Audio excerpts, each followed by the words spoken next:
Hello. Hello, thank you so much for coming to see Traffic in Women 2 on Super Bowl Sunday. We have a few people to thank that helped us with this production. Donna Diggins, who did all the graphic designs, Carrie MacArthur, chair of the English department, Ramon Fernandez, and Irving Kelter, and Gina Shalakis from the drama department. So we just want to thank them. I have a little note that the Elysian Fields and Elysium are the heaven of the underworld, in case you didn't know. And we'd also like to remind you to turn off cell phones. And there will be a 15-minute intermission. Enjoy the show. Thank you.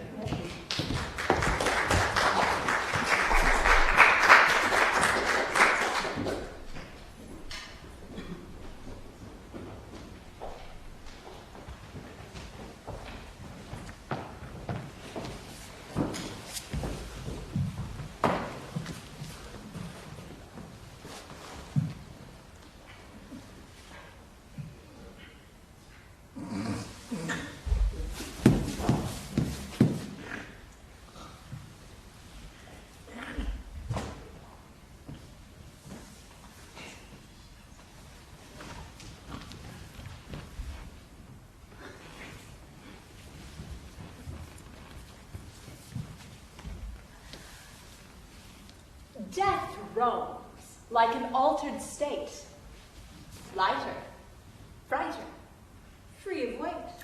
Death alters the mortal state, but nymphs roam at will until Hades turned thief for me. He mined the wealth of Persephone. But the wealth of Persephone was not for sale. He lent her jewels to me. But her jewels were not for lease. For his act of adultery, she turned me into dirt. A dust from which Hades transformed her. Into a plant, a spice, a leaf. Now she weeps green tears. Tiny emeralds. I sigh small gems. Speak musical notes. She tilts her damaged fate off its axis of sorrow and grief. In this grove of trees where I bear witness. Sigh. Row.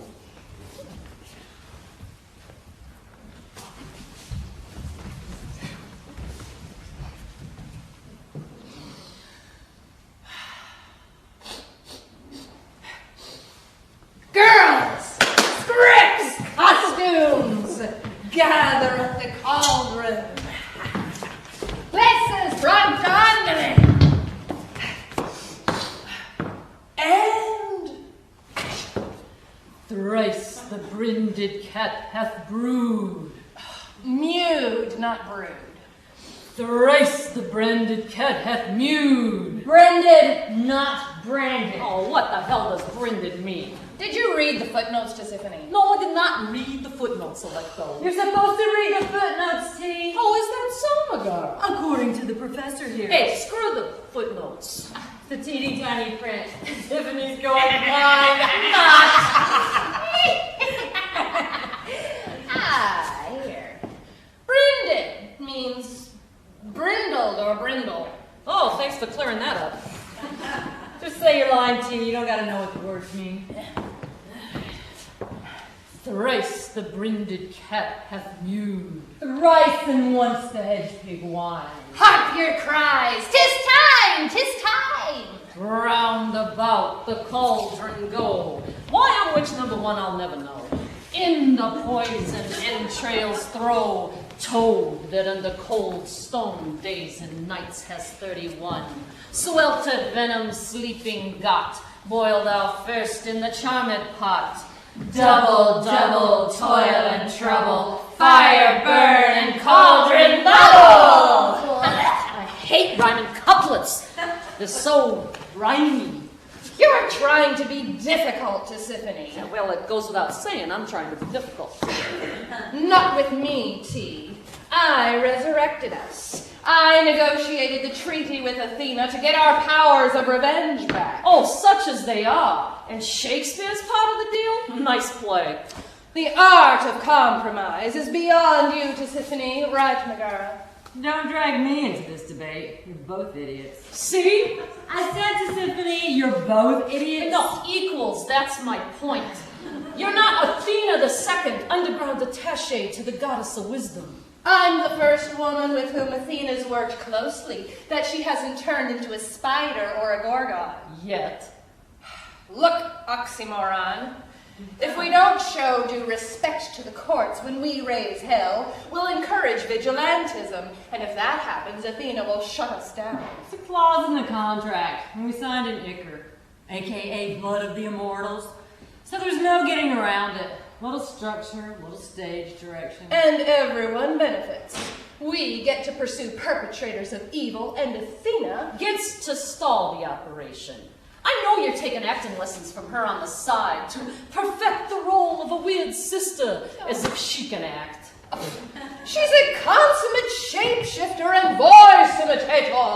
Haven't you read Homer? Hey, I'm a revenge artist, not an English major. You're jealous, specifically. You're delusional, Electro. Hey, maybe Electro's changing for the good, Tisiphone, becoming a real humanity. And you're remaining a stagnant reminder of a distant age.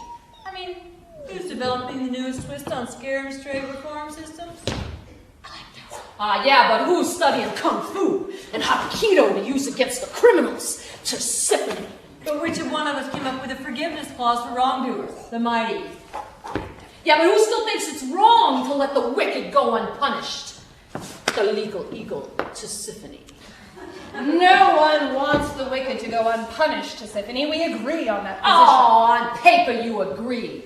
Slave traders kidnap, transport, and sell young girls from Asia, Africa, South America for pornography, prostitution, and the domestic slave work in the US of A. via the hub of Houston, Texas. That's right. And a coke dealer was caught crossing the Mexican border last week with a sliced-off female nipple on a chain around his neck. Heavens to Betsy, that's pure evil. The DNA was traced back to one of those factory girls that was tortured, mutilated, gang raped, branded, and then burned to death in the desert outside of Juarez. And we just broke the cycle when we let him off easy. A debatable concept of goodness and justice. I mean, how many girls have to be sacrificed before we get to stomp hard with both feet and stomp out the crimes? Is there more? I heard the government's involved. Which government? The government, corrupt officials, taking bribes, transporting war brides. Anything else? I can't memorize blank verse. All right, my short-term memory's shot, okay? Besides, I want to pursue that guy wearing the nipple around his neck, the punk. Oh, we all want that, Tisiphone. Yeah, memorization of Shakespeare, it slows down the name of action. Let's use the poetry that springs to our lips like leaves to a tree, like my old poem. Or even the new one you penned with that cheap little "I'm sorry" clause. I mean, we could repeat those whiny words incessantly until the bums go insane. How does that go again? Sleep a spell in our black-robed arms, let coiled regret unwind. Acquaint us with mistakes, deceptions, rages, forgeries, gluttonies. Strong-arm robbery, statutory rapes, acts of incest, fickle seduction. Was it for the sake of vanity? Or to relieve the canker nestled in the belly Of some unresolved doubt. A cloud of bad weather shades your melancholic temper, fuels confidence games. Whose petty envy did you arouse with costly habits, condescending speech, quaint elocutions? Let's check the list here. Do you count yourselves among the political elite or the intelligentsia? Or are you extraordinarily tough? Have you needled more poisons into your veins than your sisters or brothers? Bloodied your face in fierce hidden wars you waged. Stuffed your cries with pastries, figs, cigarettes? Hung your bruised soul as trophy on the post of strange frauds? Judged those who walk among you as less than kin for variance of a religious kind. Incontinence is as common as weeds. Don't reserve that pleasure in a secret vault of snakes. Let each attachment drop from the shelf compartments of rank infection. Renounce battered origins of resentments you have nursed, or we'll chew your mind in two. Now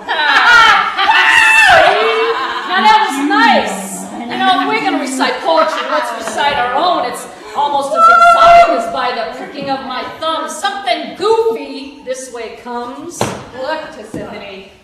Athena doesn't think our poetry will drive people to the brink of despair anymore. Oh no, you mean over the brink, into dementia, death, the D train, where all good boys and girls who perp evil deserve a self-imposed head banging against a brick wall. Athena thinks postmodern folk are hardened against guilt and immune to shame. Plus, she says that guilt and shame are the emotions with the lowest vibration. The highest motivator of change is love and joy. What? See? You're turning on us. You're turning against our mission. We're personifications of guilt and shame. They're our fortes. Hey, look, you guys work out your theological differences later. We need to get back to the damn script. All right. But I'm reciting these words under protest. Where were we? Line 12. Your turn, Megara. Fillet a finny snake in the cauldron, boil and bake. I have newt in tow a frog, wool of bat and tongue of dog. Adder's fork and blind worm's sting, lizard's leg and howlet's wing. For a charm of powerful trouble, like a hell broth, boil and bubble. What the hell's going on here? Double, toil and trouble, fire burning up. Not the Scottish play. You're not reciting Macbeth. The Scottish play, Act 4, Scene 1. We cannot tell a lie, dear Hecate. It is, in fact, the Scottish play. I never escaped that tragedy. You look angrily, Hecate. Well, what exactly can I say to aptly dramatize my dismay? Athena gave us lines to memorize. She never bothered to plot summarize. Tell us the upshot of your concern. Teacher, teach us what we failed to learn.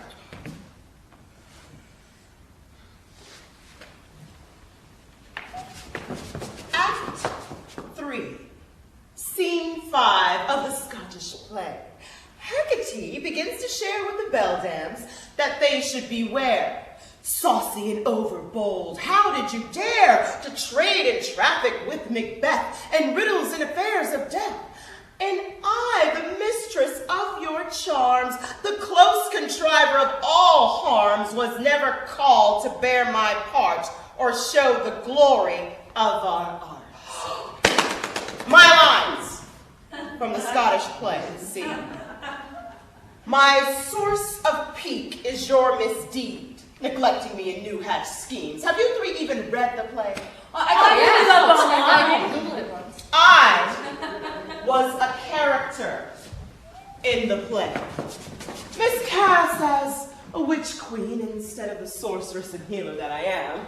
Well, you were a character in a play? We're all characters in a play. All the world's a stage and all the men and women merely players on it. You three were the models for the weird sisters. I always thought it was those torch singers, the sirens. I thought it was those bird girls. Tweet, tweet, tweet, the harpies. No. It was the Gorgons, one-eyed freaks all. It was the Furies. Now, you three don't need Shakespeare to scare evildoers. Just pick up a few baseball bats and start eyeing kneecaps. Hey, tell it to Athena. She's making us walk this way. Hey, are you sure you weren't the original witch, Hecate? You know, weird sister numero uno? Handmaiden to Persephone. Guardian of thresholds and crossroads. I always pack heat. My torch, my flambeau. But I'm no witch. I do still exercise a few superpowers now and then. Abracadabra, speak, Megara! I'm not falling for that one. It's not an insult to be called a witch when Joan of Arc was burned at the stake as one and she was a saint.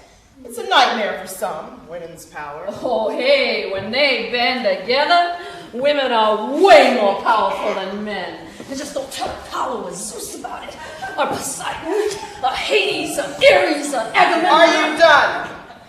Yeah, I'm done. My point is, you three need to stick to your true calling as avenging spirits. You'll last longer in the record books. We should have consulted you about Athena's suggestions. When we got the green light from her, we got a little distracted. distracted. What do you mean, we, you misbegotten banshee? I mean, I got a little distracted from seeking your wise counsel. Persephone says you've been neglecting her too. Not cool, you live in her domain. Well, now, technically, we were here first. Shut up, T. She's married to Lord Doom. Yeah, shut up, T. And you, A, you said you were keeping Persephone posted. You lied about that, too? I didn't lie. I was entranced, distracted, derailed. Athena must have cast a spell. Athena doesn't cast spells. Huh. But she's so persuasive, so full of light. You three don't need lines from Macbeth. You've got your own rap. Hey, that's what I said. Use it and you'll pull the souls of criminals everywhere. Stick to those alter egos we dreamed up for you last year.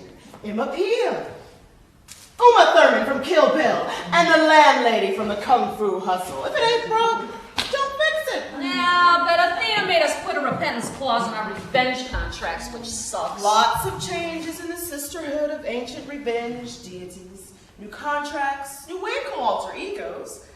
Now, why don't you three go back to your chambers and dump those witches' accessories into a dustbin and get ready for your first case? I hear you cited a ne'er-do-well who should ne'er do well ever again in the universe. He jumped bail and is at large. Now track him down and bust his ass. We smell from here the gore that stains his hands. Your wish, dear Hecate, is our command.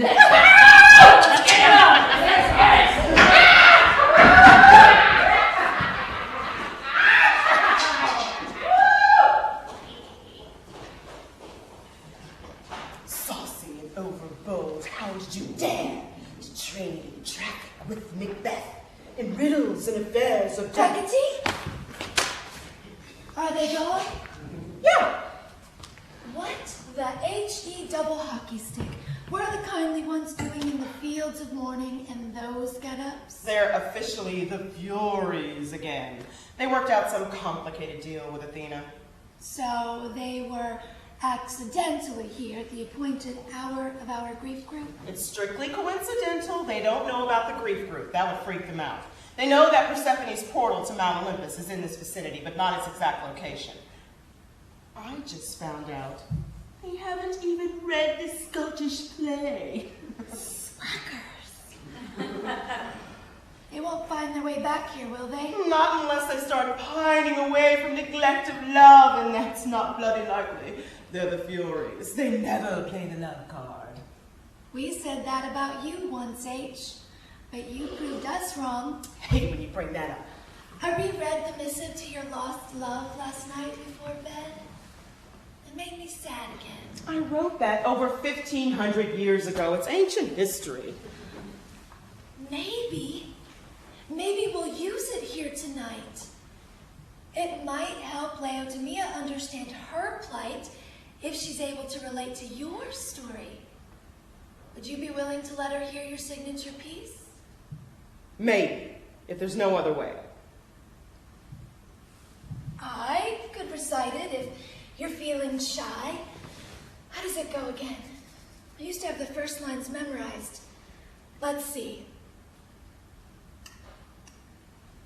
All the crooked roads. No. All the crooked streets. No. All the crooked pathways. Subterranean trails twisting through the underworld. We followed them once, side by side, to gain a degree of wisdom together. But since our paths split, I'd hoped we'd walk parallel, unmapped roads, defy death's fatal grip, and stay connected through the pure discipline of contemplation. We'd meet across the river Styx, and we'd embrace there, relieved the other had arrived in time, thanks to an inner guide, a voice inside. Instead, a speck of gold or stone distracted you, and you turned back on the maze of turns and lost your way, and died alone, unknown to yourself. Must I go now?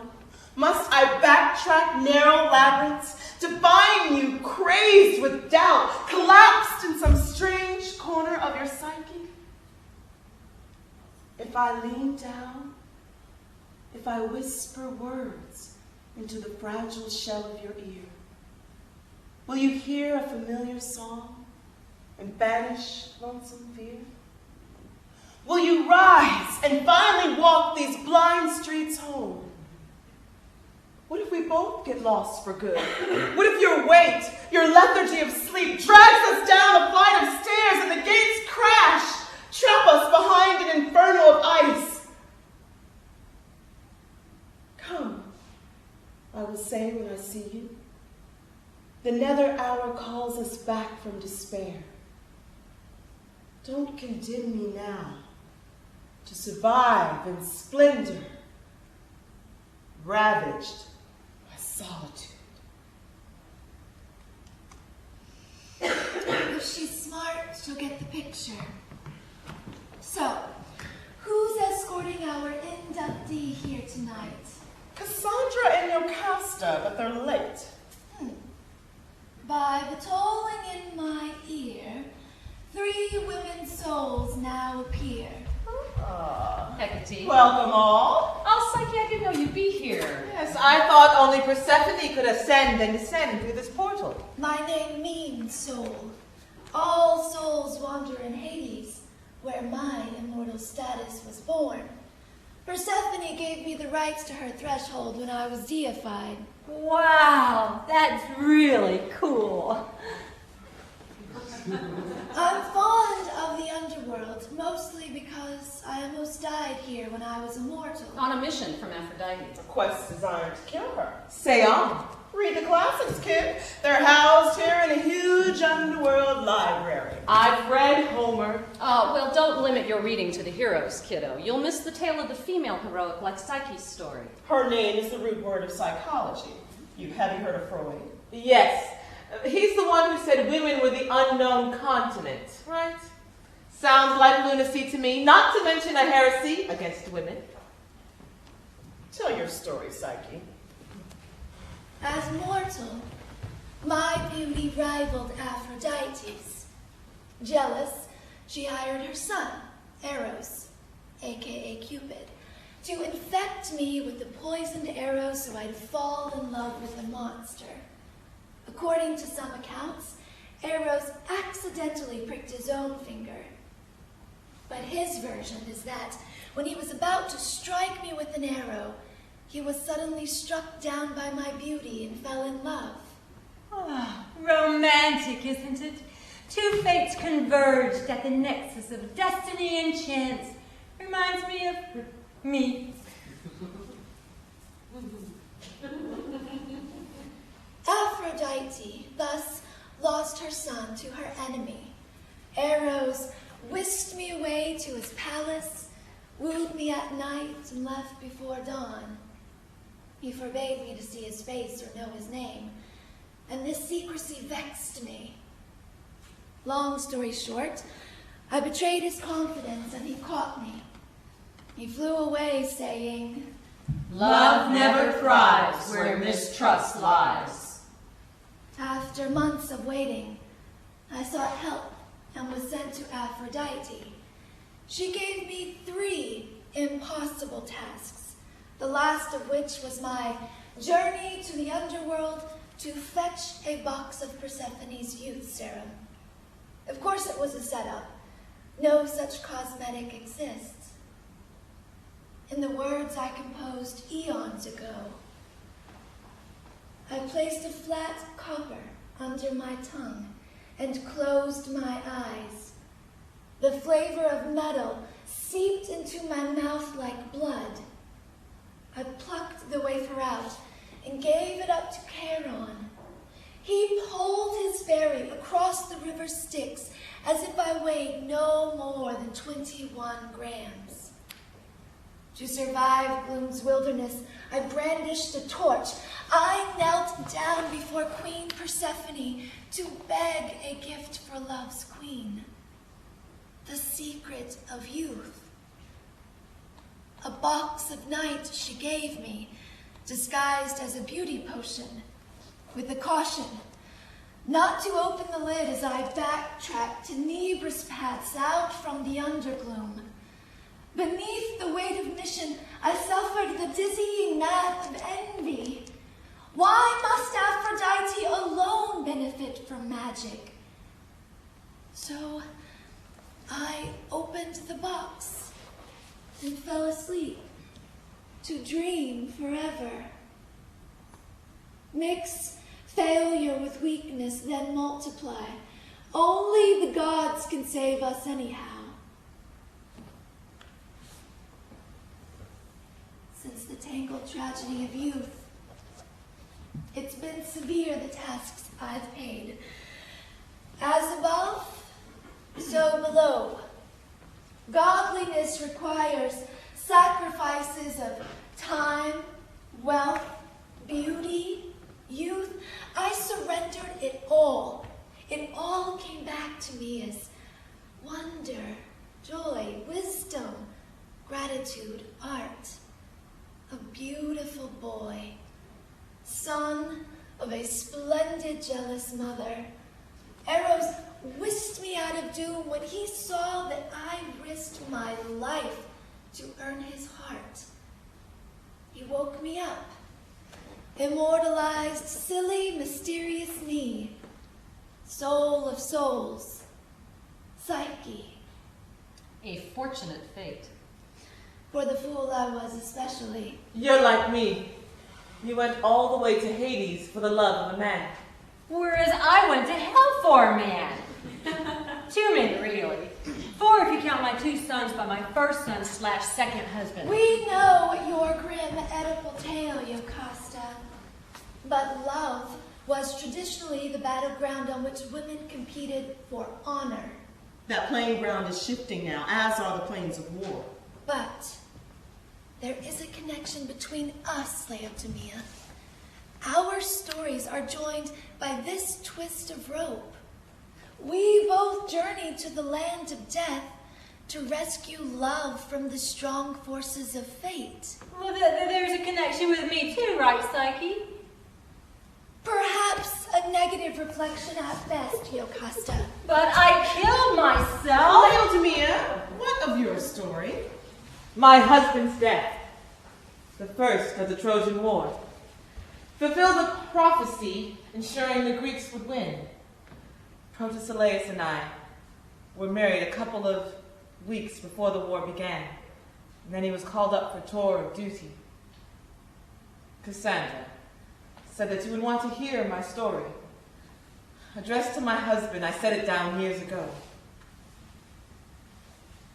It was a hard thing to do, make the arrangements required to speak to you. It was a hard thing to take the path of descent and find the first boy killed for the sake of a whore.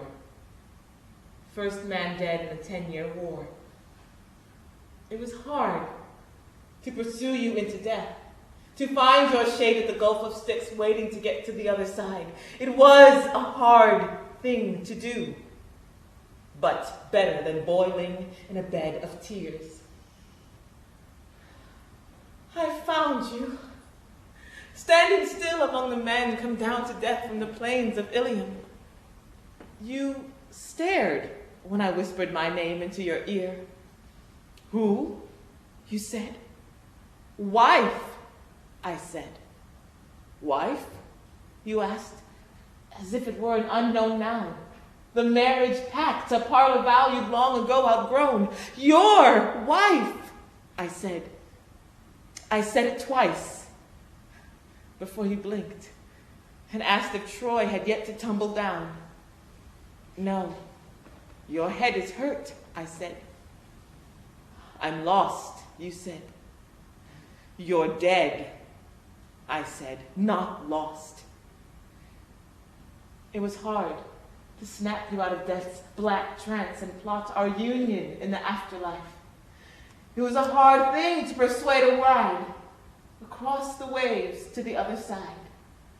But it did not frighten me to walk into midnight fully realized. You brushed my lips with kisses, and whispered words I knew once upon a time. Laodamia, wife, bride. That's when I almost cried. Are you my husband that died? I asked, mystified by my new life. Heavy as clay, I took your hand, and together we roamed through the land of Dis, a corporal ghost, a celebrated woman, arms entwined around my man. I married for good in the underground. I woke him up first, then swooned through a little death, and my husband revived me. What a pretty story, I think. Did it draw a tear? A tear? No. Or was it about necrophilia? Why would it draw a tear? It's old news. We're gathered here tonight to initiate you into the rites of grief. Whose grief? Good grief, yours. This is a grief group. Cassandra didn't explain. I tried to explain about the rites at Eleusis and our grief group, but she was... I thought you were saying greet, as in greeters. Like I was going to be welcoming people into Hades. I'd read them my poem, they'd realize they were dead.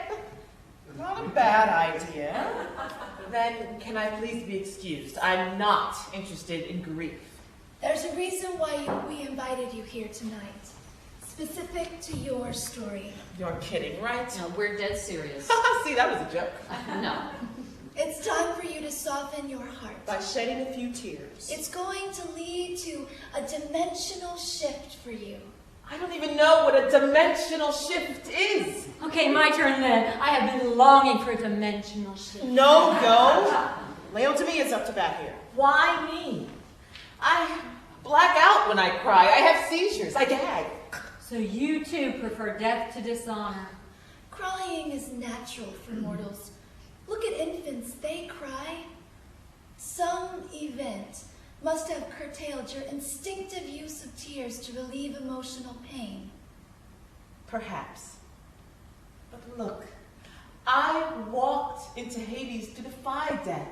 Death robbed me of the bliss of marriage to my young and beautiful husband, my soulmate, and of the company of...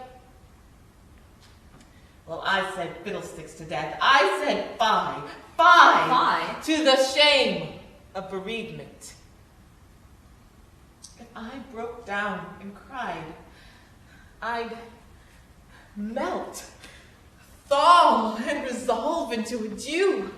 So I followed him instead into the underworld, not through suicide, but through the side door, the way Theseus and Hercules and Aeneas did it. Props to you. Or was it a misstep? Cassandra, you said nothing about tears when you invited me to this meeting of losers. I said your speech should make the listener sad. A sad tale told is sad. Not when it's tragic. Tragedy elevates the spirit. A princess, a priestess, a prophet, and a literary critic. That's a heavy burden to bear. It's naivete, sarcasm. She's passive-aggressive. That masks anger. I told you this might not work. She's full of piss and vinegar. I can be a bitch when I want to be, but you can't make me cry. You have made a mistake inviting me to this group. You've got the wrong Laodamia. Look, the fields of mourning, as you must know, are reserved for women who suffered in love and men who died young in battle. I am aware of that. My husband and I have been circling these fields since the Trojan War. Well, things are about to change. Your husband, Protesilaus, was recently, albeit belatedly, declared a hero among champions residing in Elysium. Another accolade for him and butt kiss for me, as usual. He's eligible to join Achilles, Odysseus, and Hector across the lake in the Elysian fields. White lilies. I've always dreamed of that place. But you're not currently entitled to make the move with him. Why? Because I'm not a war hero, a man? Women roam the Elysian fields too. Yes, famous women like Iphigenia, or descendants of the gods like Helen of Troy, or well-born sainted girls like Cassandra here. I know you live there, Sybil. You've got a chip on your shoulder, kid. Be nice, girls. What, nice like you? You slept with your firstborn son. Accidentally. Yes, at the convergence point of fate and chance, I know, but it's still gross. You buried yourself alive for a man. A real waste of light and talent. I made a sacrifice walking into Hades alive. I'm considered heroic in the field of love, which, according to Psyche, is the traditional battleground for women. You're brave, all right. And because of that, you're almost qualified to go to Elysium. But not quite. Your soul has to be tweaked the tiniest bit. Tweaked. You broke the rules when you walked into Hades. Your corporeal self is mostly sloughed off by now, but your being is still corrupted by clay, salt, water, the residue of mortality. The Danaids can rinse the clay from your form after you weep away excess salt and water from the fabric of your mind and soul, your psyche. Let the formal grieving process begin. You must fill with tears this little bottle. Then you hand it over to become the texture of light, embark on the boat, and pass over to Elysium. Ready? Let the games begin. It's easy to cry, especially for a woman. Women use tears to get their way, or to whine about their figures, failures, for in love. I have armored myself against that. Tears heal your soul of excess pity and rid your brain of toxins. Now, isn't that how you purified yourself after you died, Yo? That was part of the process, yes. You see, Oedipus resembled me, yet he bore his father's complexion. He wore a disguise my eyes failed to interpret. Like an eclipsed moon, my face's shadow loomed inside his face's shadow. But I was a fool. I was warned. I stormed through a nocturne of mirrors. I mocked God, denied the limp, the crooked foot, the identity maps, the slope of brow, smooth, flat plane of cheek, slit, inset eyes chiseled from jet. I studied his sleek looks in the sepulchral dusk, my portrait sculpted in the masculine, my thoughts strangled by the incest of the familiar. The specter of Laius troubled me. My hands were vexed by scars marking the feet of Oedipus Rex. Drugged with wine most evenings, he drowsed off after we coupled in his father's bed, in the bed where I gave birth to him. Asleep at my breast, he murmured like a child, confused by milk dreams. Plagued by fears, I traced his likeness in the oval glass of years, a sister to this foreign brother, before I choked my neck with cord, before he drowned his royal eyes in blood. I racked my conscience for excuses, as if the riddle of my fate lay buried inside the plate bones of his skull, his damaged ankle sockets, as if he nursed my flaw to life inside him. A commensurate swoon through the trap of time, back to my unholy room. Confessing what happened on paper, and then weeping tears of remorse, helped heal me. We know you're a warrior of love, Livia. Learn one more trade in the art. In order to be invited to Elysium, doesn't someone have to request your presence? I heard you have an advocate. Nobody likes me there. The women are either ashamed because I died for my man, or jealous because I died for my man. And the warriors, on the other hand, hold a grudge. Because you spoke out against the war. That's right. So did I. But I made it over here as soon as I got here. My brother Hector asked for me. And were you initiated in the rites at Eleusis, or given free passage because of your lineage? As the Trojan Sibyl, I was initiated by Apollo's light. I watched the future flames engulf my city every time I closed my eyes. I cried me a river long before Troy burned. And Apollo's light? It bent like hot glass through my brain, light enough to pass over to Elysium. I became the poster child for grief rituals, and so I returned to this side of Hades when Hecate needs help with a tough case, and you're a tough case. And are the inmates The initiates, always conned into the rites? We like to call it an intervention. But stay here if you wish. Your husband can go on alone. He's always level jumping without me. Life to death, this side of Hades to that. Your excellent husband wants you to cross over with him. He consulted Lord Hades about it, and the King of Death said that you could make the journey as long as you go through the rites of grief. Protesilaus petitioned for help. We're the help. He knows that I think crying accomplishes nothing.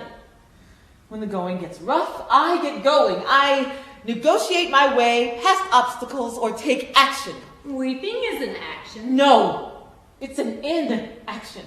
Anything you can enact is an action.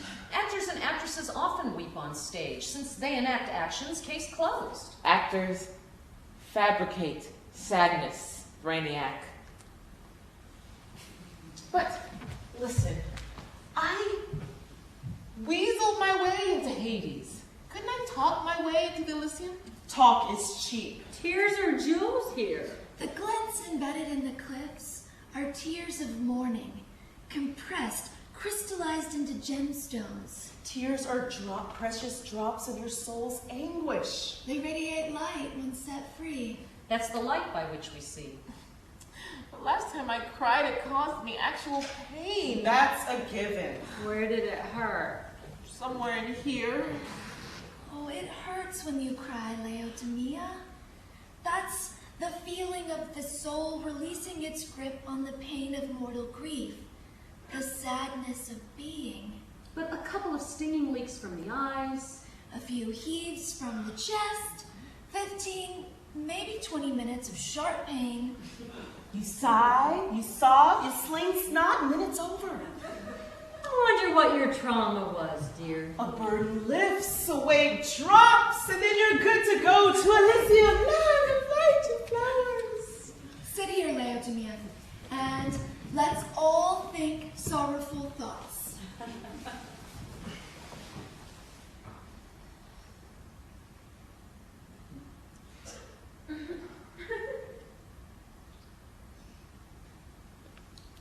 This is fun.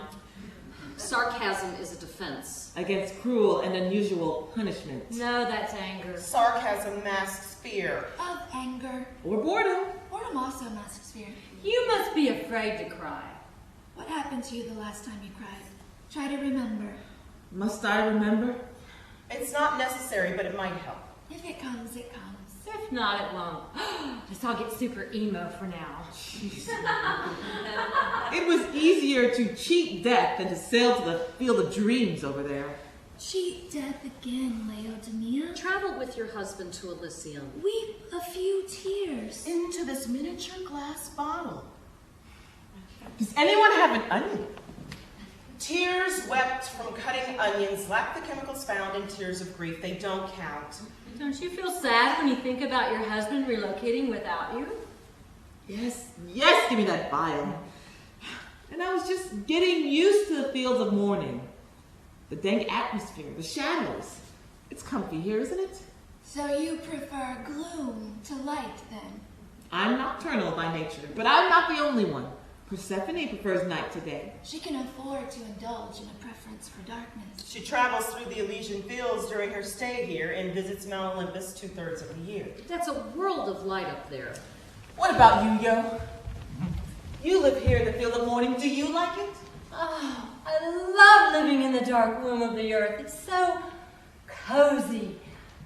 Light depresses me. Me too, I'm like Batman. Caves and caverns are my dwellings of choice. Is anyone's eye getting moist yet?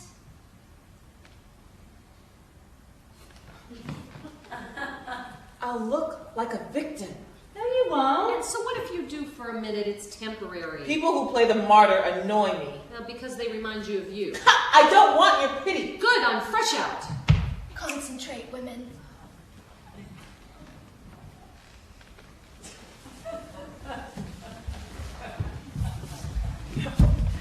I know. Let's run a faucet. Running water used to help me cry Oh, sometimes. no, that helps you pee into a cup, not cry into a bottle. Read your poem, Hecate.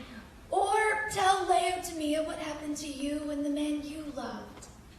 People will never connect you with love, Hecate. I thought you were the first witch. Hell's bells. I'm a healer, not a witch. Just tell the story, Kat. We'll all feel better. I already recited my poem tonight. Psyche, you tell the story. She fell in love with the dying mortal, tried to immortalize him, but lost him in the labyrinth of the underworld. She hangs around down here looking for him. Does the brief saga bring a tear to your eye? Yeah, no. Don't force her. It has to come like leaves to a tree. My verse will do the trick. Grief over love lost was the source of my transfiguration, the apotheosis of soul. It makes me sad to remember. The penance for broken vows, the fixed price for betrayal, is grief. How many years did I wander the earth's broad back in search of my soul? How many nights did I lie in a bed of regret, anxious for you, Eros, to come back to me? The girl who sold you out for the sake of curiosity. Each night, you entered the palace chambers through the open frame of my window. A susurrus of feathers rushing through white clouds.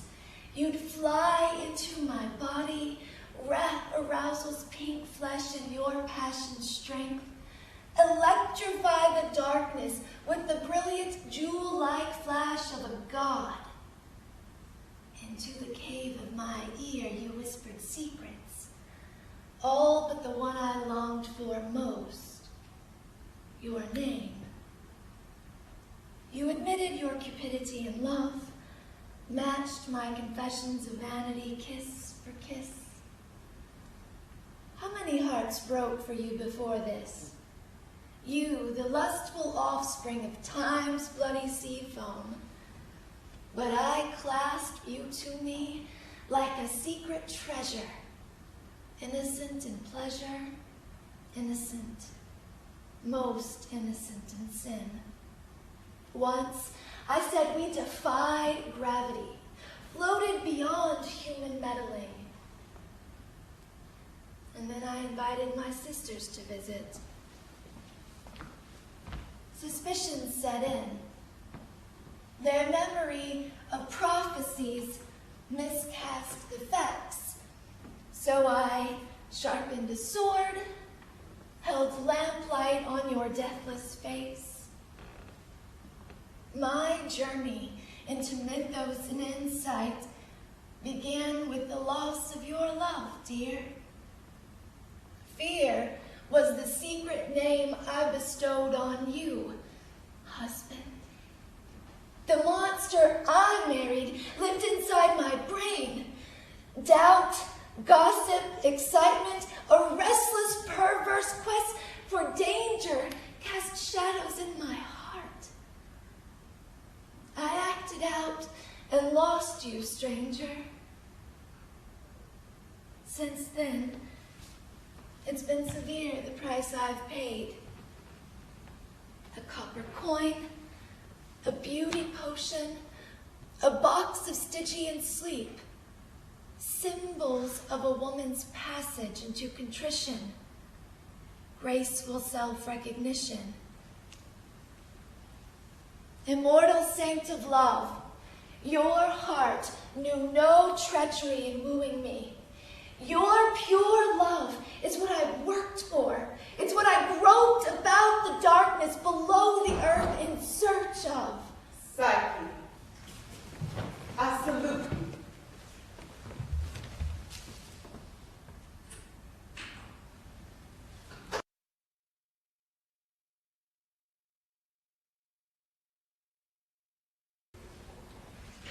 Don't pity me. The underworld is the only place to be. Its glittery darkness, its cut black walls of polished granite, smooth as mirrors in a gas-lit room. In this place, time is eternally shot, a vague, unholy abstraction, unfolding on a gravity-bound plane above due to grief's profound pull.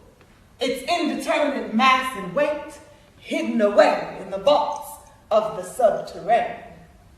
Here, the theory of everything blesses tears, relishes mourning, accounts for error, nurses hope for expiation without half-hearted remorse.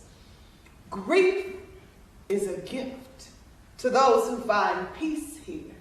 A flat, bare, clean scrap of soil, a worn stone on which to sit and pity the living. Those crass beings vying for elevated positions from which to tumble and fall into the grave.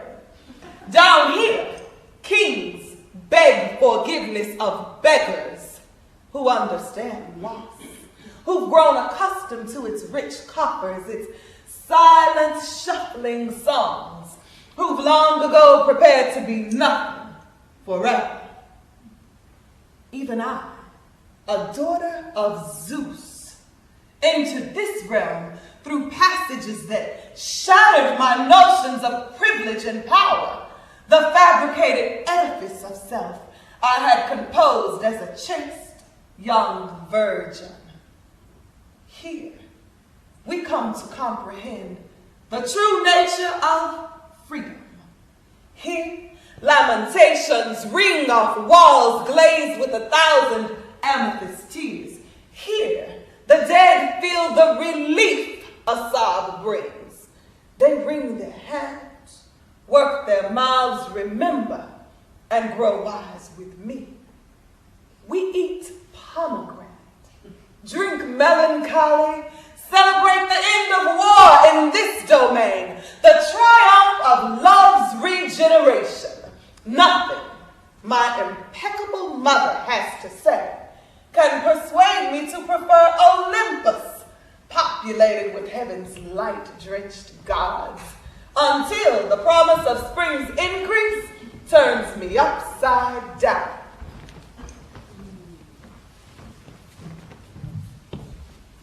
Well, my fine pretty, you don't want anyone to pity you, therefore you won't weep for your salvation.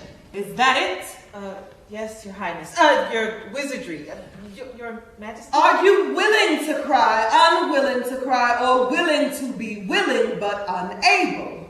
Which? I beg your pardon? You stall tears, halting them as they rise in your eyes. Why? Crying is so cheap. I thought... The stinging makes you feel uncomfortable. Yes. It reminds you of a past trauma. I guess so. Greek women were central to the rites of mourning and grief in ancient times. They knew that tears helped cleanse the soul's fabric of microscopic bits of hardened psychic glue that cloud its fibers of light and color. Emotional gum will keep you from passing into Elysium. So I hear. You know that all the best people are dead, right? So I hear. And that all the best dead people hang out in the Elysian fields. So I hear. Then relent. Do not refuse to pay the small price of a few tears for an eternity united and reunited with those you love. You know, I'm carrying some awful water weight. Wouldn't a psychic diuretic do the trick? Or is that facetious? Yes, it is facetious, and we don't like facetious in Hades. Come here, child.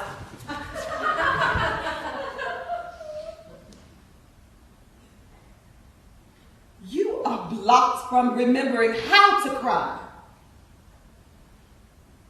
You have 30 minutes before your husband embarks upon his journey, and you are left behind to wonder why you are so stubborn about a few tears. That would truly be sad, and I would not be happy. You're scaring me. Do you know how it is that I came to be the queen of the dead, child? The story of your rape is legendary. Do you know who my husband is? Your husband is your rapist and your uncle, Lord Dis, ruler of all Hades, aka Hades. Have you ever met the dread Lord Hades? No. know, but I hear the dude has blue skin. Sorry, facetious. Again, yes, lose the sarcasm, kid. It's a false trade. And now I will tell you about the king of the underworld and how I put on his knowledge with his power. Put your ear to his lungs, the slush of gloom, the beat of his heart tolls a promised doom. Liquid murk, Piscean morsel swallow, snitch of bat-wing flap, echo of screech isle rap, 9 scarabs nap inside his gullet, chew on nothing. Night water and black dew compose the next flesh puddle, pure fluid muscle. Cliffs line procreative mine shafts through which a concoction of narcotics, sugar waters, and bitter ichors mix, infuse each pulse with alarm sedated, rage placated by pleasure's satiated vein. Near his lung sacs, raw tissue is bruised, torched, charred by soot, coal dust, tar fumes infused, inhaled, fanned past centrifugal jewels. Through crushed pink remnants of scars, the truth sucks in, blows out. Sinew lashed to the mast of his colossal spine, the giant organs of a massive wheel thrash about. Winds cast, waves smash, pound, resound, push his haunted longings first east, then west. At times everything pricks like pins beneath his skin, then everything blisters, bleeds, scars, scabs into a numb, blue, leaden crust. Around the caverns of his dismal chest, penetrating his soul's vast mind, the air is congealed threat, gelled oxygen. All is dark, settling in like vice. That's what it's like inside the king of ice. Open your eyes, girls, she bolted. As predicted. And Cassandra has assigned us her tale. Did you get a read on Laodamia? Her mother poisoned her father to death when Laodamia was 10. Unfettered, Laodamia's mother then resumed an incestuous affair with her own brother. The same uncle later molested Laodamia and her younger sister. The mother encouraged it. When she and her sister cried about it, the mother slapped them and said that worse things happened to other girls. She cited spear brides and girls enslaved during war. So basically it's the usual, right? Pretty much. Her mother was a gorgon of sorts, a monster without being a myth, as Oscar Wilde put it. So Laodamia resents Cassandra because the Sibyl is the most famous war bride ever. Precisely. Shortly after Laodamia was betrothed to Pope Protesilaus, her sister was found drowned. She blames herself for her sister's death, and she hasn't cried since. It's kind of like Hamlet. If Hamlet had been a girl. And Ophelia, her sister. After she was married off to Protesilaus, they fell in love. But he died, twice 2 months later on the sands of Troy. She hardened herself and walked into Hades rather than suffer another loss. That chip on her shoulder is a huge block of grief from years of being tough under grievous circumstances. I bet she's been looking for her sister in the fields of mourning this entire time. Subconsciously. That poem about Hades reminded her of her uncle. She's beginning to reconnect the threads of her past now. The Danaids will be here shortly to rinse residual matter from Laodamia. If she fails to fill a vial with tears, there's nothing we can do except go to plan B. Speaking of the Danaids, we have a problem. Brace yourselves. I hate those words. Hypermestra attends me tonight for a reason. Go ahead, dear. Tell them what's happening. In a few days, my 49 sisters, the Danaids, are to be retried for the murders of the 50 sons of Egyptus, minus one, my husband, Lynceus. Holy smokes! Isn't this like the 10th retrial? No, the 20th reenactment of the forced weddings, rapes, and murders. Murphy's Law of Eternal Return. But the verdict is always the same. And the punishment is always the same. Charged with murder, found guilty of murder, they're sentenced to eternally pour water from leaking jugs into a leaking pot.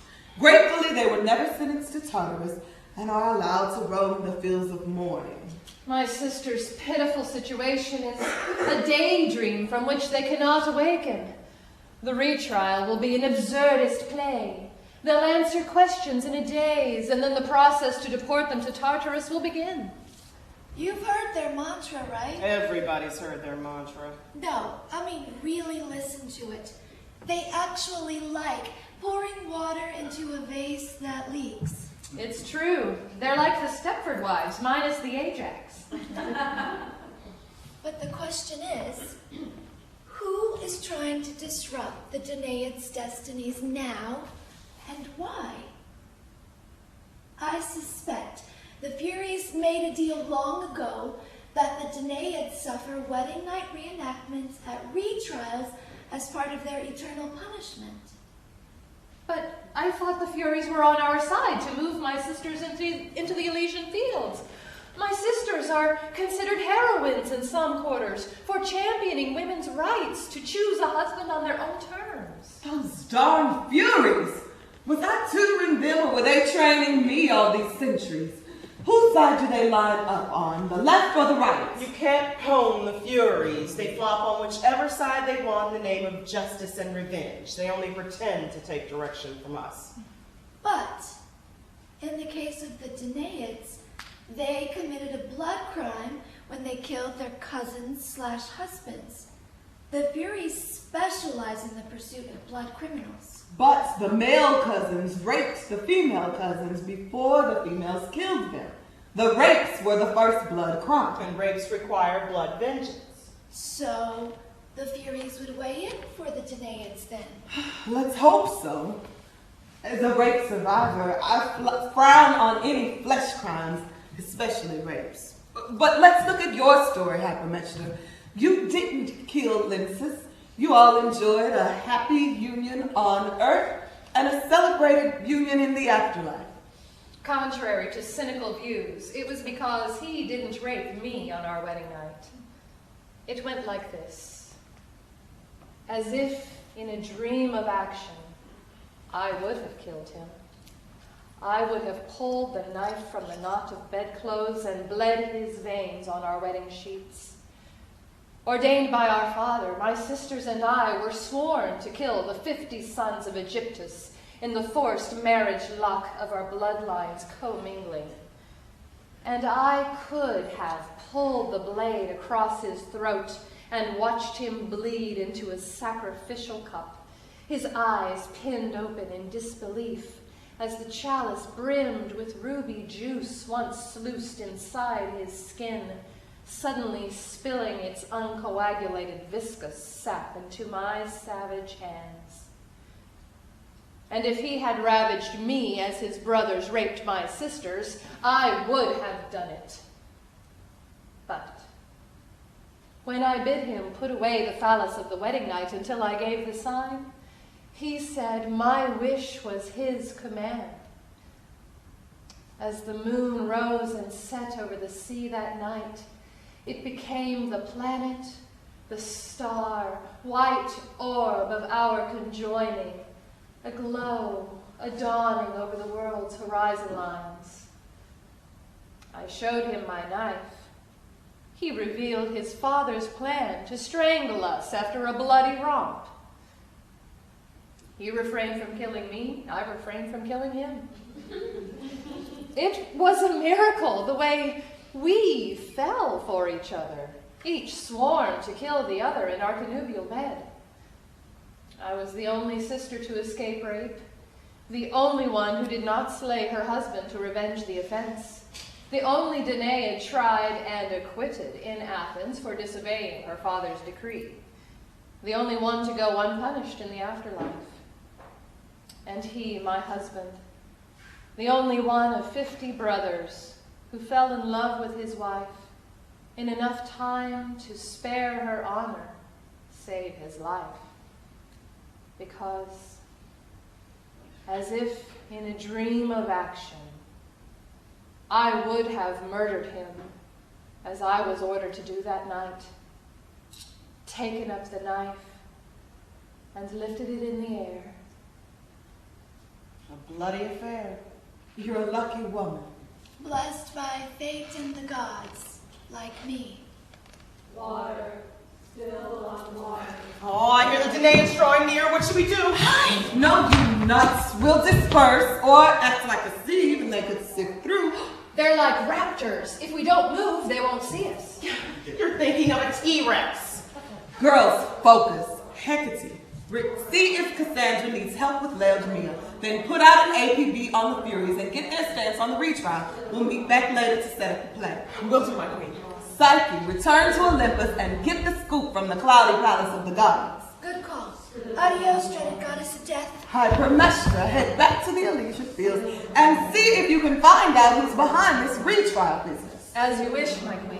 And I will have a talk with my husband, Lord of the Underworld, see if what I can pry from his granite lips. Poured on water, spilled on water, poured on water, spilled on water, poured on water, spilled on water. Water, poured on water. On that water, more water, poured on water. Falling like rain, falling in streams, filling jars and pots, popped with leaks and holes, spilling more rain in smooth jars that leak water in pools, formed like rains from heaven. A heaven of clouds, drenched skies, blood tears. This is our gift to Hades. Hades' gift to those of us who carried through our father's wish and killed the sons of his sworn enemy, our father's half-brother, Egyptus. Water, spilled on water, poured on water, spilled on water, poured on water, spilled on water.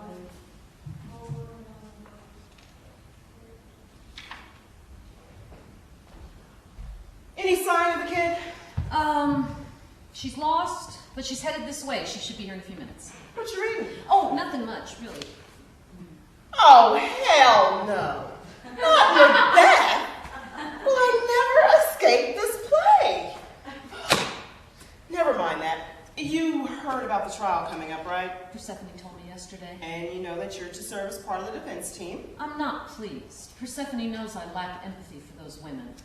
Maybe she wants you to find some sympathy at the very least. Look, I was stabbed to death by Clytemnestra. I know how the sons of Egyptus felt.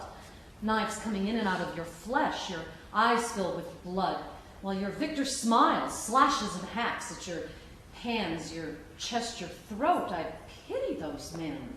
They were like me. I was like them. You were guiltless when you were murdered. They were not. You were butchered for a crime you didn't commit. Like so many others in wartime.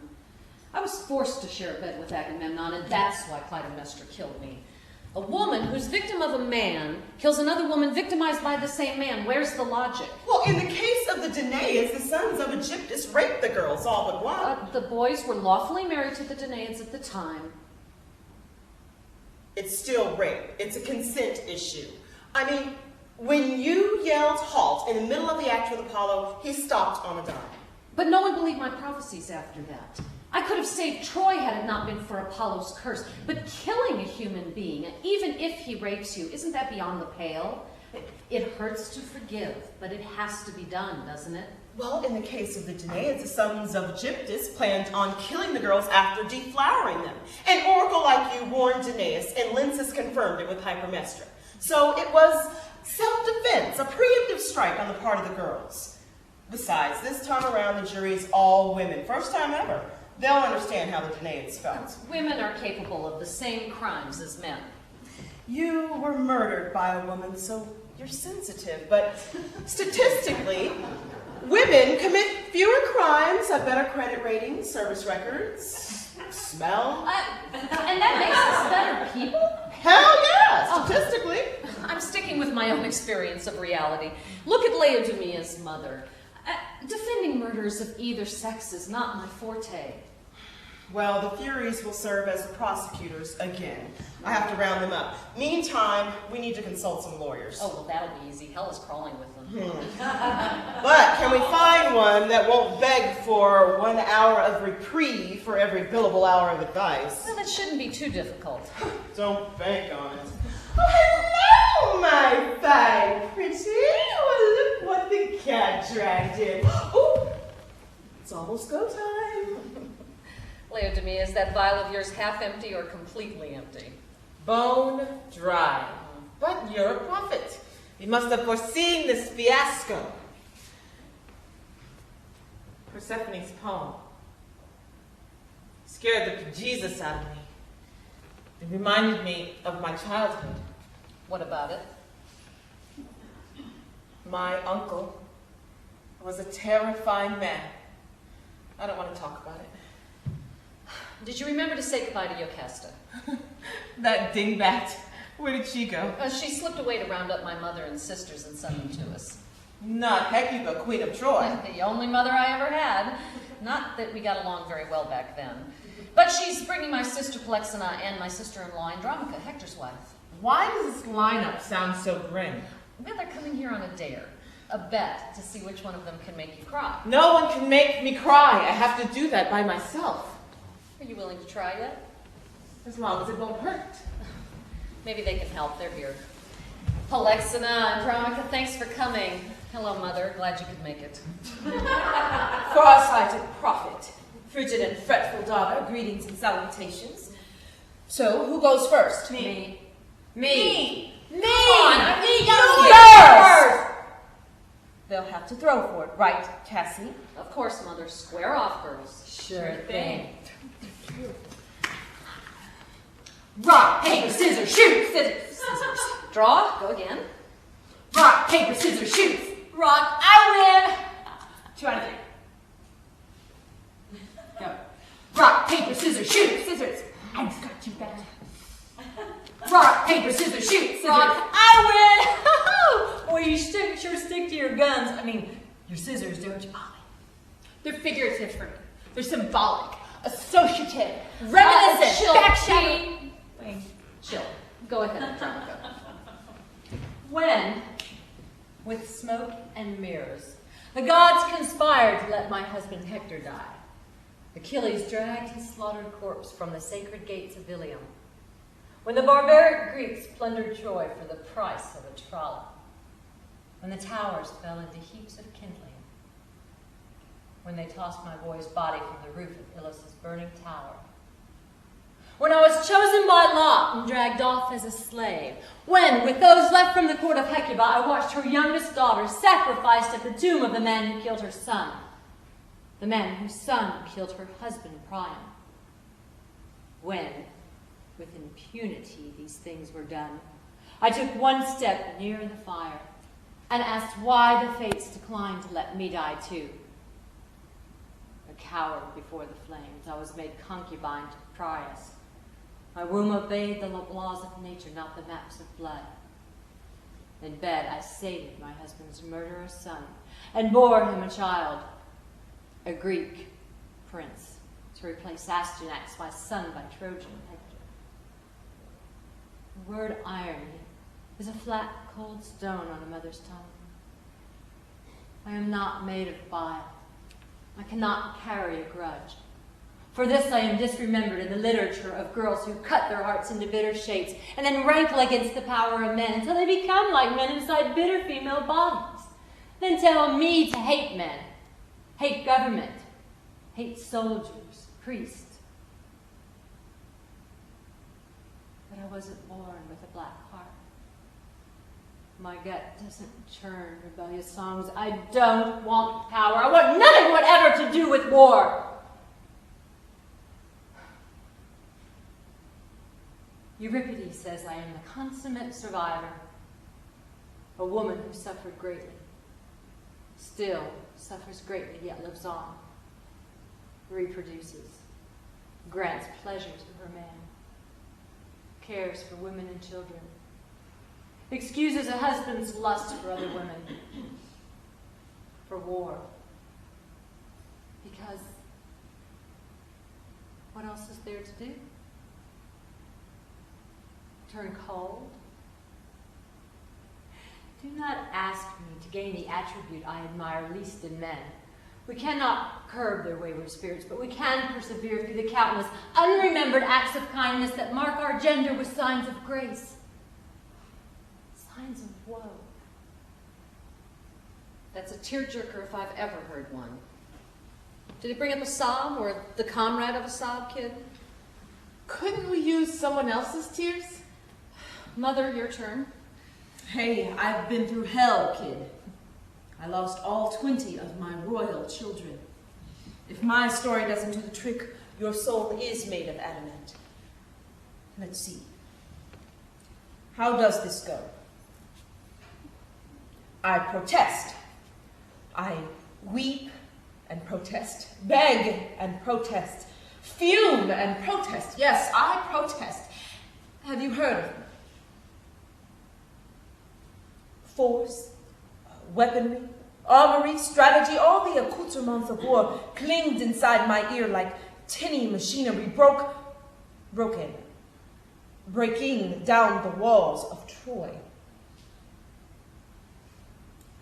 We wore crowns, diadems, robes of silken cloth, and little bracelets of colored glass. We were cultured, while the Greeks were barbarous, wild, bearded brutes.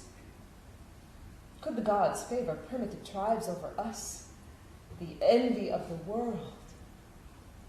To have been so famous, so wealthy, so talked about by so many, and then fall so far down. It galls the spirit.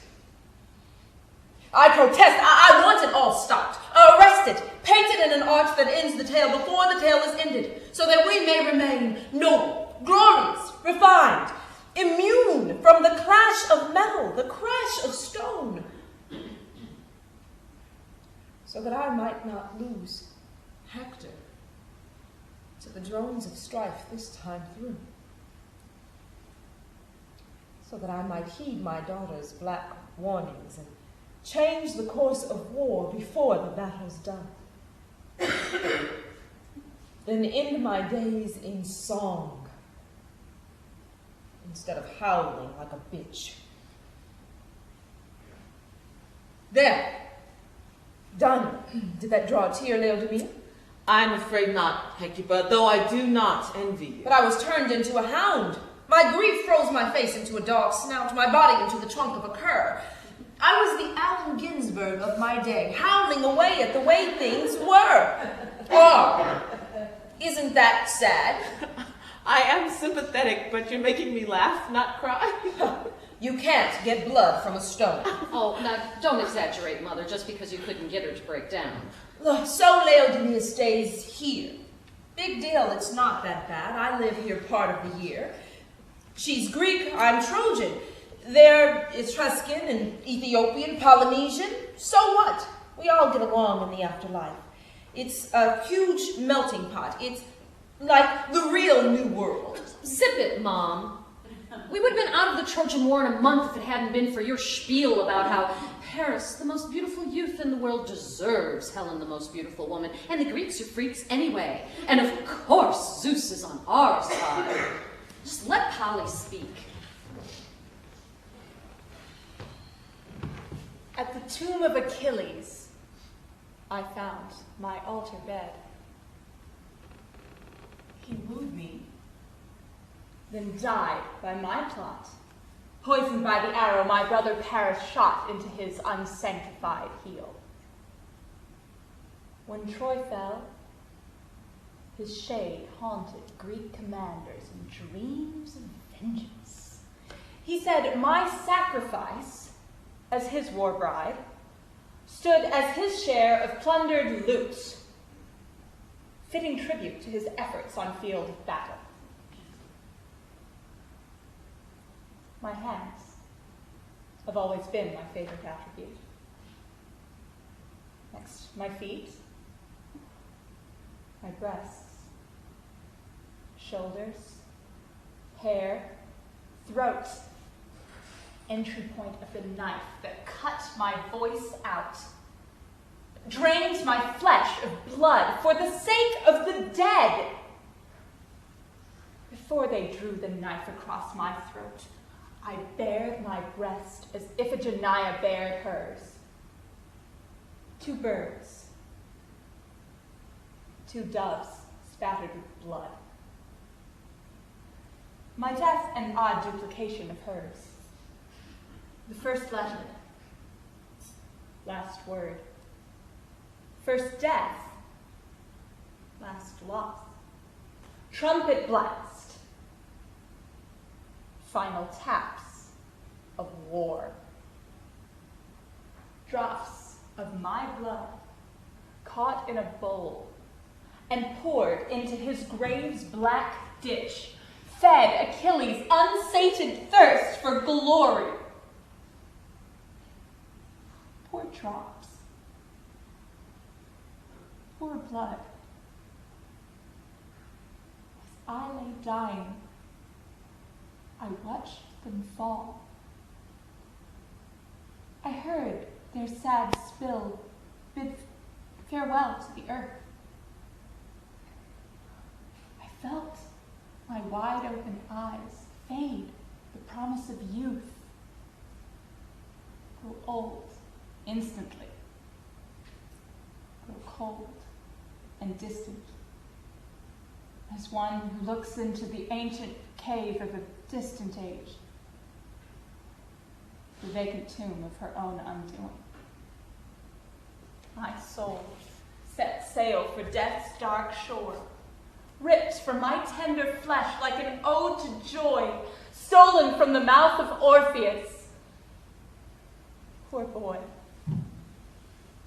on his cruel ascent, back towards the land of the living.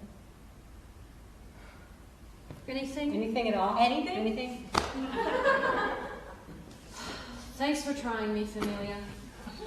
My story almost had her going. No, mine was more tragic than yours. No, mine was definitely more sad. Leodamia, has anyone struck a nerve? I'm a heartless bitch. I guess I can't cry on cue. One more gang of woeful women will try to jerk the tears out of your face and into this bottle. First is Medusa. She had an unfortunate fate. Do you stagger to hear that I was once so pretty? The gods drooled under a single indifferent gaze from my jewel-green eyes. Ovid says men love gems, bracelets, necklaces, things that spangle in the star-lit night. They love light. My eyes showed emeralds and gilt mirrors. Emerald, tourmaline, a hunter's jade, a tint like dark moss. Enthralled with my peerless face, I was a female narcissist. I loved my bedchamber of looking-glass walls. I collected the stares of lost boys, hung like trophies on the shelves and closets of my unconsciousness. I courted the egosphere I aroused, delighted in torturing dumb, defenseless men with aloof, untouchable grace. But I grew bored. No one pleased me. I was scared. I kept my eye on silvered surfaces of glass, the wise, metallic, lunatic shimmer of mirrors. Charm of my exquisite face and form, glittering back in wet, reflective looks, trapped me in flattened pools of polished light. For hours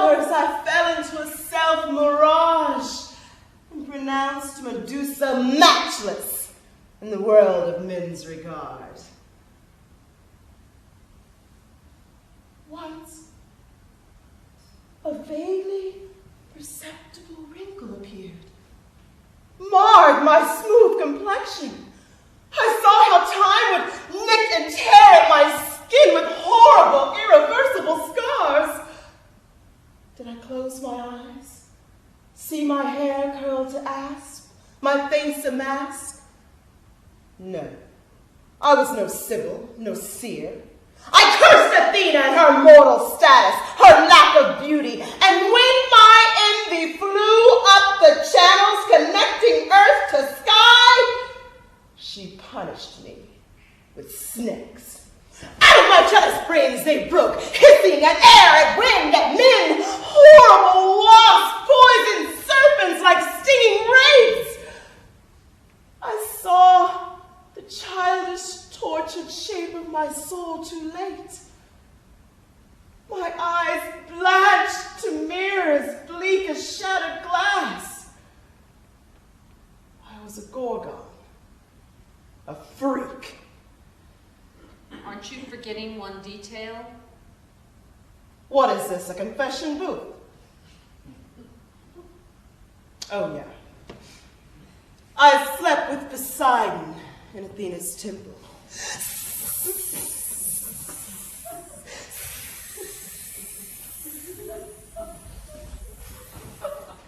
I'm guessing no tears rushed to your face for that witch. LOL. Next is Salmacis. She was the nymph presiding over a pool of water when Hermaphrodite stopped to take a dip. You know, the gorgeous son of Hermes and Aphrodite. Yes, yes. She's the one who tried to seduce that boy. And when he turned her down, she entered him by slipping into her pool and up through his skin. A tragic turn of events. What woman rejected by a lover has not wished to slip beneath the skin and swim into the watery mix surrounding bone to know before he knows what's pent in him? What girl intoxicated in her brain has not wished to flirt her flesh into her man's body, to mix her heart, lungs, and chest with his? Thus I changed into a monstrous thing, the chaste son of Hermes and Aphrodite. When he slid into my pool, I rinsed through the weave of his shape, swam up his limbs, loving him, making him half me, half him. Am I happy inside his body? No. My breasts, his shame, hang from his chest. He hates my watery grief, my swollen flesh. He rules with severity that which he rejects. The girl in him. We yell and fight over what to do, eat, think, say, feel, be. And yet, my caste has irrevocably altered his mold, made lustrous his skin, hair, cheek. Skulls fused to plate, our teeth grind all night.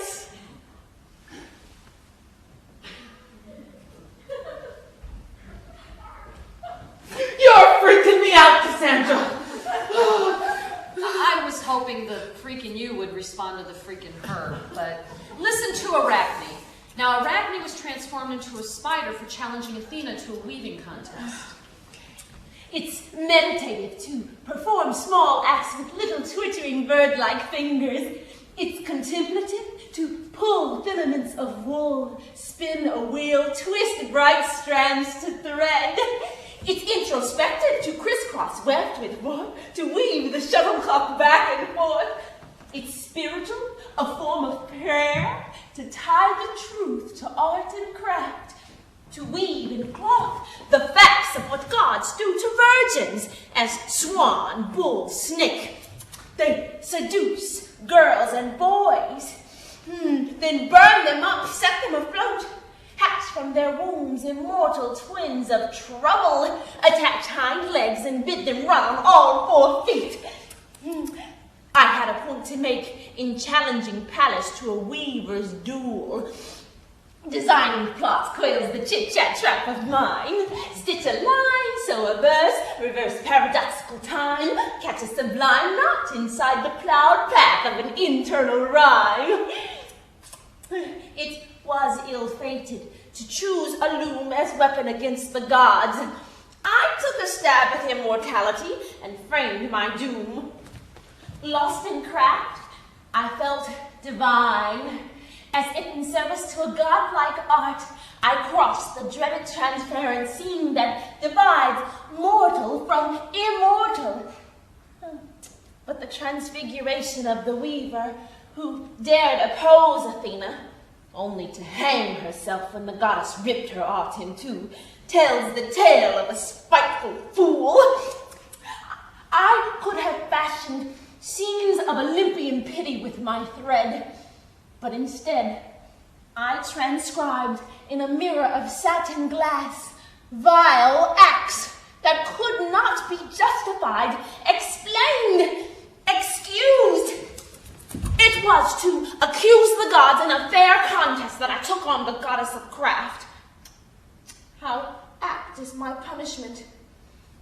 I split silk threads from my body of legs. I weave webs to trap and kill. I poison the flesh of not gods and goddesses, but flies, bugs, moths. I munch on brains, wings, legs, feet, eyes. I eat the bright-winged pharaohs, my insect treat. Bugs. That's creepy, not sad. But she was an artist. She loved beauty, and now she eats the ugliest creatures ever. Tough break. So no pity evoked by those 3. Why should I pity them? They stepped out of line. Their tragedies do not parallel mine. You stepped out of line too. You crossed the boundaries of death without Hades' permission. That's why you and your husband have been wandering the fields of mourning for so long. What?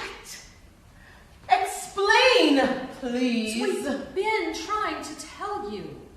Achilles and Hector have been inviting your husband every year since the Trojan War ended to the Elysian fields. He has always refused to go until you were included in the invite. But Hades always said no deal because you were never initiated in the rites at Eleusis. Finally, due to Persephone's persuasions on your behalf, Hades has relented, with the clause that you drop a few tears. Worse and worse, that seems to me. But this information does not make me sad. It ticks me off. Is there no plan B? There is a secret clause that states if a noble-hearted woman of equal or greater levels of grief is willing to shed tears for you, then those tears will get you into Elysium. Well, how do we know if someone has equal or greater grief levels? Would your sister do it? My sister would if I knew where she was. Who can we get? You're looking at her. Oh, this is sad.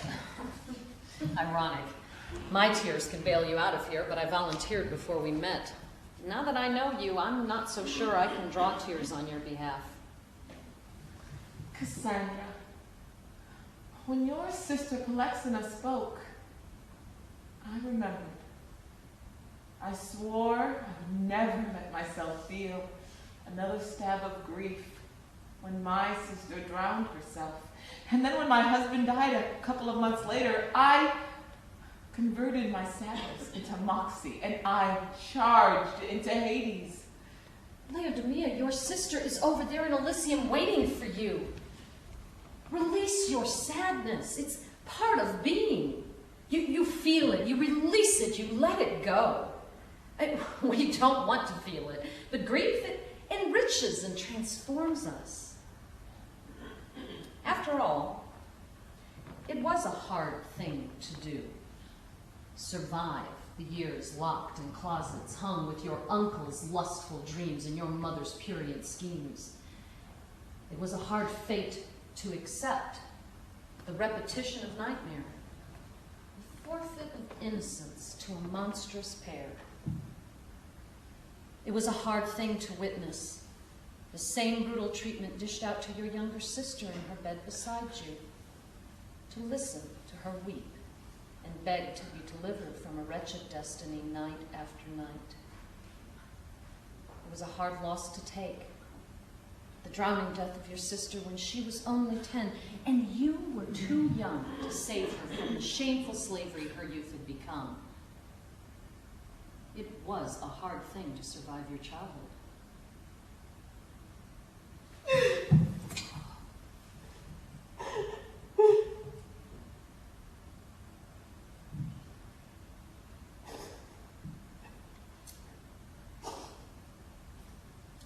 Should I stop crying now? Hell no.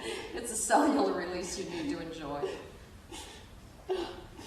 It does feel good to cry, even though it hurts. Gosh, I'm such a loser. Oh, not so. Everyone has to let go of the past to make it in the present. It's the nature of nature.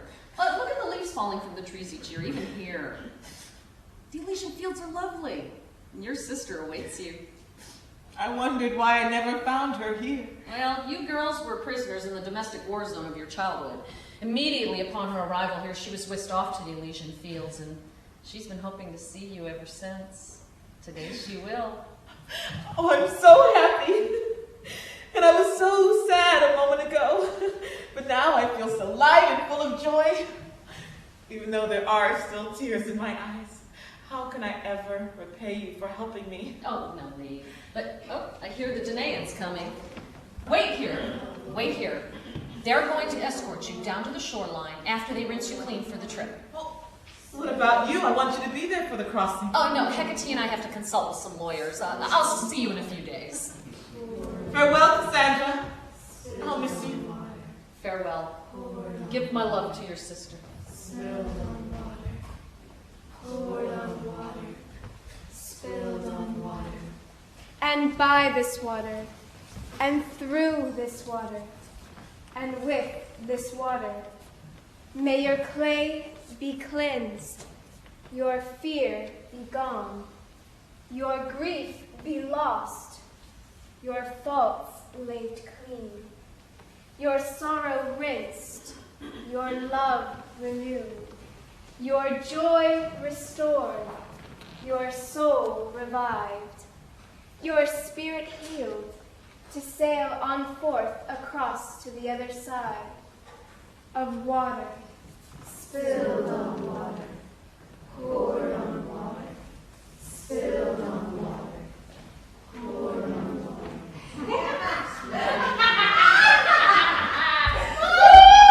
That's my torch! Look at Tiffany! Yeah.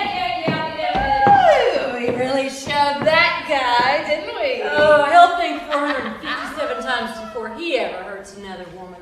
Your slice of tortures he imposed and wore as factory girls, inserted into his imagination, As applied to his favorite little sister. turned his brains upside down and gave his heart 1,000 prickling jolts. Do unto others as you would have them do unto you and your loved ones. It ain't just a good idea, it's the law.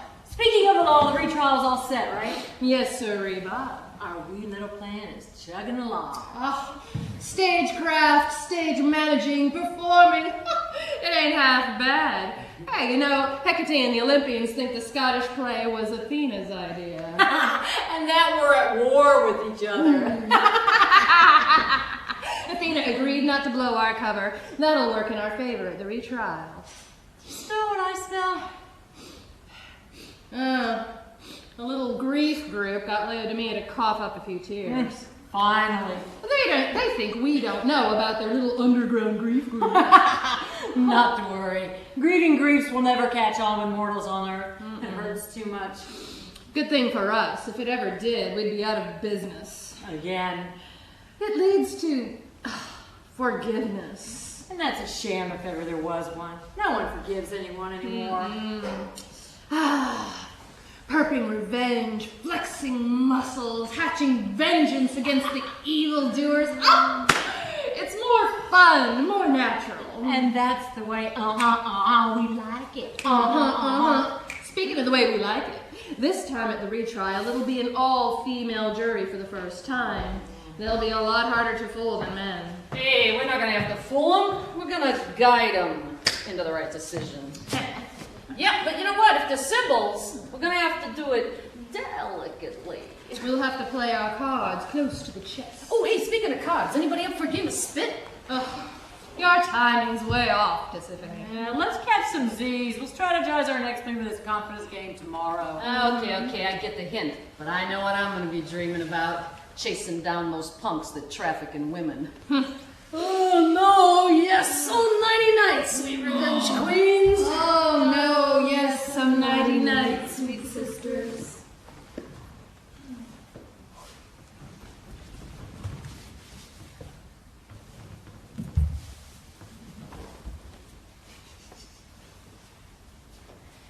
Death roams like an altered state, Lighter, brighter, free of weight. transformed by grief. I burst into mint in beds below the earth. I turned Into the rum of bark, a tea from root. a sprout, lifting me through change's axis. Of sorrow and relief.